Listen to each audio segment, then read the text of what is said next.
And we are live. You already know who it is. My name is Mike Kyle, aka the Fantasy Vulture. I have over a decade worth of fantasy football experience and have continuously competed for fantasy championships over the course of the past 6 seasons. Let's make it 7 in 2020. But enough of me.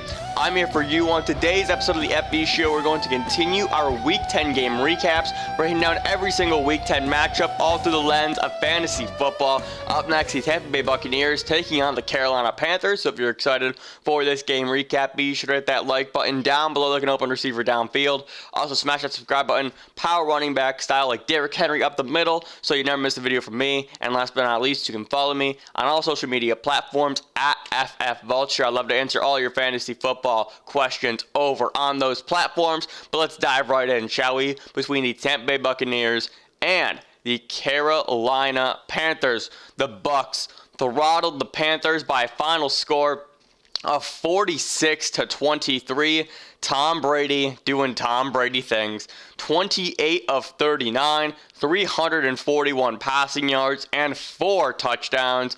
Ronald Jones fumbled early. It did not matter. They went back to him time and time again. 23 carries, 192 rushing yards, and 1 touchdown. Included in that is a 98-yard rushing touchdown. Mike Evans, 11 targets, 6 receptions for 77 yards and a score. Rob Gronkowski also found his way into the end zone, catching a touchdown on 2 of 3 targets for 51 yards. Chris Godwin also put together a nice game, catching all 6 of his targets for 92 yards. On the other side, and the Panthers, Teddy Bridgewater did leave this game in the fourth quarter with a knee injury. Bridgewater, though, was 18 of 24 for 136 passing yards and 3 touchdowns. So he did a lot of work early on in the game, but then it was all Bucs in the second half. DJ Moore had a nice game as well.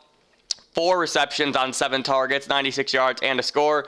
And Mike Davis kind of had a letdown performance. 7 carries, caught 4 passes for 44 total yards. He was a bit banged up in this game with a finger injury. But let's talk about this game. And honestly, the big storyline here that I really want to spend a lot of time on is, one, the Buccaneers' schedule going forward. This is something that I've been talking a bit about, saying you need to acquire as many Buccaneers as possible. And if you have any, you need to hold them, because their upcoming schedule through the fantasy playoffs are unbelievable. You look at Minnesota, Atlanta, Detroit, Atlanta again, and this offense is absolutely rolling right now, and we knew that this was going to be the outcome of this game versus the Panthers, especially after the Sunday night letdown that was last week versus the Saints. I said it in the preview, I would be surprised if the Panthers walked away not being dead, right? So everything that this game, what turned out to be, is exactly what I thought it would. There was no way that Carolina was going to win this game, and I did think that Tampa was going to put the absolute beat down on them. So Tom Brady doing Tom Brady things, like I said, 4 touchdowns. He's been one of the best fantasy quarterbacks this season, really getting it done in a lot of different ways, and with that playoff schedule upcoming for you, Tom Brady's going to be a smash play for 4 straight weeks. I'm really excited about that. The really big story for Tampa Bay right now is going to be Ronald Jones. We saw this 2 weeks ago versus the Giants, where Ronald Jones fumbled and he proceeded to then only play 24% of the snaps in a game that Tampa, it was a bit back and forth and it was competitive, but I felt like Tampa always kind of had control in that game.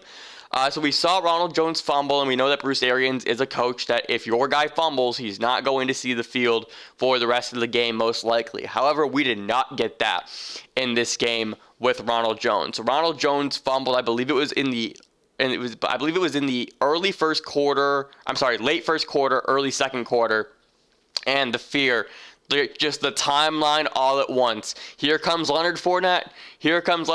Ronald Jones isn't going to see the field again in a matchup that was so great against the Panthers. And I was somebody who actually sat Ronald Jones because I felt like I had other options. Even though I said you should always start Ronald Jones, that is absolutely true. But when you have a team like I do, you aren't always in that position.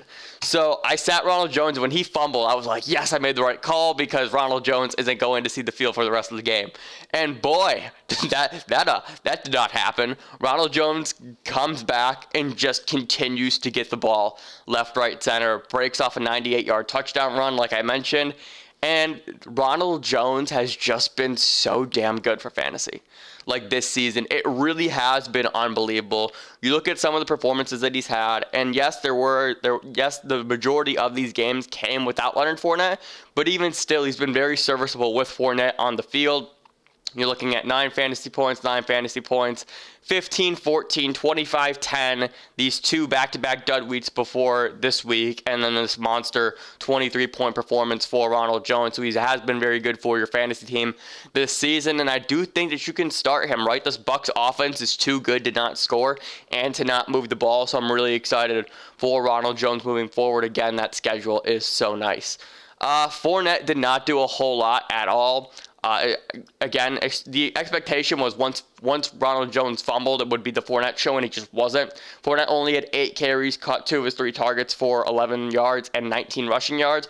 He did nothing for you. Just one of those weeks where you have to understand the expectation is Leonard Fournette is a nice to have, but I don't think Leonard Fournette is a necessity. He's only a necessity if the Buccaneers are trailing, and that's going to be very, very slim, right?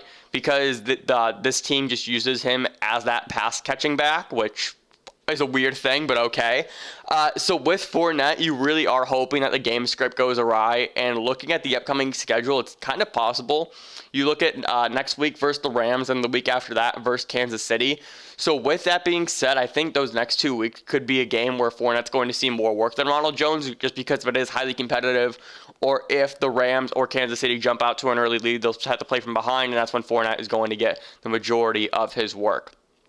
Going over for the wide receivers here, I want to talk about Antonio Brown, who I did not mention in the box score. He had 8 targets, caught 7 of them for 69 total yards, so he finished with just above 10 fantasy points in half-point formats. And this was just a game where everybody was involved, and that's one of the things that I really want to emphasize here, and it's what I was talking about kind of going into the game preview. Mike Evans is the red zone threat, and of course his one touchdown was a corner of the end zone, or back line of the end zone play on like the 2-yard line. So jump ball game right there. Chris Godwin was used in between the 20s. Antonio Brown, just the all-around guy, right? So this game lined up exactly with how I kind of narrated and outlined these Buccaneers wide receivers. They all kind of serve their own role, and they all work so well with each other because there is no one really overlapping with the other. And I think that's going to be very, very cool moving forward, and just seeing how that all plays out. Because honestly, what it does is it makes all of them viable.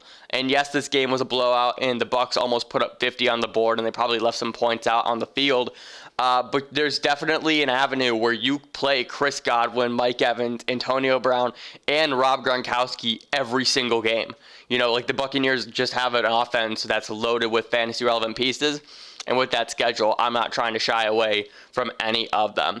Moving over to the Carolina Panthers, Bridgewater, like I said, did leave that game with a knee injury. I actually just got an alert about 20 minutes ago that said it looks like it's a sprained MCL. And so with that being said, there is a possibility that Teddy Bridgewater may miss a week or 2, although we have seen some players play on a sprained MCL, so we'll just have to kind of monitor that situation going forward into Week 11. I believe the Panthers' bye is Week 13.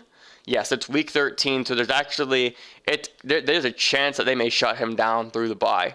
We'll see how that situation unfolds. I don't have any more information at this time. Mike Davis, major letdown performance, was in and out of the lineup, battling with that finger injury that he suffered early on in the game. Didn't do a whole lot as a result, and especially with the way that this game script unfolded, there was just no way in hell that the Panthers were going to be able to keep up with the Buccaneers. DJ Moore gets it in the end zone again, 96 yards, catching 4 of 7 targets. So another great game from DJ Moore. I've been saying, you need to keep playing DJ Moore because this is what he can do. Right, we've seen it. It's been inconsistent. I get it. You're looking at 7, 16, 7, 6, 17, 11, 23, 6, 2, 17. That's been his fantasy scoring so far this season.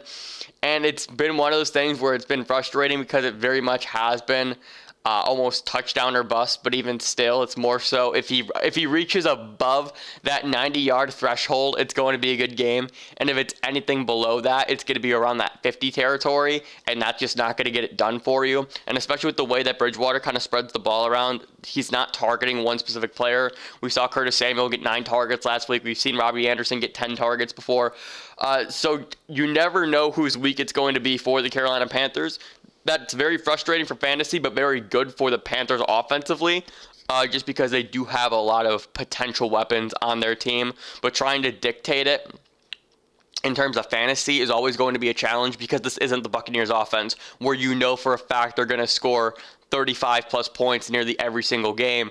This Panthers offense plays a little bit more conservatively. They do spread it around, but they don't play at a level where they can hang 35, 40 points up on the board on a regular basis, and that just does make things a little bit of a challenge.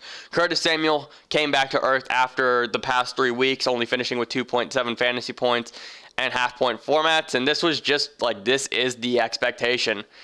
There was no, like, the shoe had to drop eventually with Curtis Samuel. He's been, like, not only that he's been playing too well, but the way he's been scoring, right? It's been very touchdown dependent. If you look at the past 3 weeks, it's all because he's had touchdowns in 3 straight weeks. And other than that, he's been fantasy irrelevant. So hopefully you sold high on Curtis Samuel. I know I did.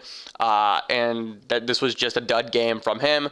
Robby Anderson didn't do a whole lot either, and this was really just a story of the game. The Panthers came out swinging early with that touchdown to DJ Moore, and I think they actually picked and then they had the turnover with Ronald Jones' fumble. So it looked like there was a possibility that Carolina was going to hang in this game, and then it just turned into all Tampa Bay. The rest of the game, essentially, like, Tom Brady just went crazy. And that's what you're going to get with an offense like that. So thank you so much for watching this game recap. If you enjoyed, be sure to leave a like and subscribe down below. Try to do this for every single Week 10 matchup. You can also follow me on all social media platforms at FFVulture. I'd love to answer all of your fantasy football-related questions over there. And remember, people come and go, but fantasy championships are forever, and I will see you in the next video.